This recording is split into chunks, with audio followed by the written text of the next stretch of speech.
Praise the Lord. എല്ലാ ദൈവങ്ങൾക്കും കർത്താവ് യേശു ക്രിസ്തുവിന്റെ നിസ്തുല്യ നാമത്തിൽ സ്നേഹമൊന്നുണ്ട്. നമ്മുടെ കർത്താവ് വലിയ ദൈവമാണ്. ഞാൻ കഴിഞ്ഞ ദിവസം കൊണ്ട് പറഞ്ഞുകൊണ്ടിരുന്ന വിഷയമാണ് വിശ്വാസത്താൽ പ്രതിസന്ധികളെ ജയിക്കുക. നമുക്ക് ജയിക്കണം, ജയിച്ചേ പറ്റത്തുള്ളൂ.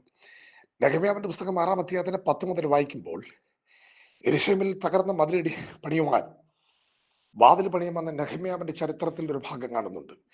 പണിമുടക്കാൻ തുടങ്ങി, അത്ഭുതം വെളിപ്പെട്ടു. ശത്രുക്കൾ തെക്കും വടക്കും കിഴക്കും പടിഞ്ഞാറും നെഹെമ്യാവിനെതിരെ എഴുന്നേൽക്കാൻ തുടങ്ങി. എങ്കിലും പരിശുദ്ധനായ ദൈവം നെഹെമ്യാവിനെ ശക്തമായിട്ട് ഉപയോഗിച്ചു.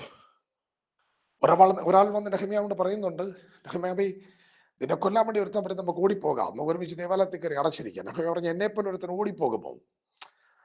ഒരു ഭീഷണിയുടെ മുമ്പിൽ ഓടിപ്പോകാനല്ല നെഹെമ്യാവ് വന്നത്. നെഹെമ്യാവ് വന്നത് വിശ്വാസത്താൽ പ്രതിസന്ധിയിലെ ജയിച്ച് പിതാക്കന്മാരുടെ കല്ലറയുള്ള പട്ടണത്തെ പണിത് തീർക്കുവാൻ. ഇന്ന് പരിശുദ്ധാത്മാവിനോട് പറയാം, നമ്മൾ വെറുതെ ഓടിപ്പോകാനുള്ളവർ, വെറുതെ വന്നവർ ഓടിപ്പോകും.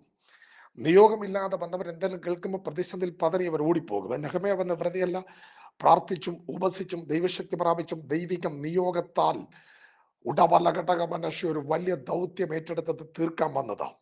പ്രിയമുള്ളവരെ, പരിശുദ്ധാത്മാവ് ഇടപെടാം. നിന്നെ ദൈവം ഒരു ദൗത്യം ഏൽപ്പിച്ചിട്ടുണ്ടെങ്കിൽ ഒരു ഭീഷണിയുടെ മുമ്പിൽ നീ പതറി തിരിച്ചു പോകേണ്ട കാര്യമില്ല. വിശ്വാസത്താൽ ധൈര്യപ്പെടാം, പ്രതിസന്ധികളെ ജയിക്കാം.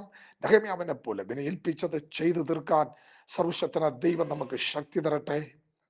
ആമേൻ.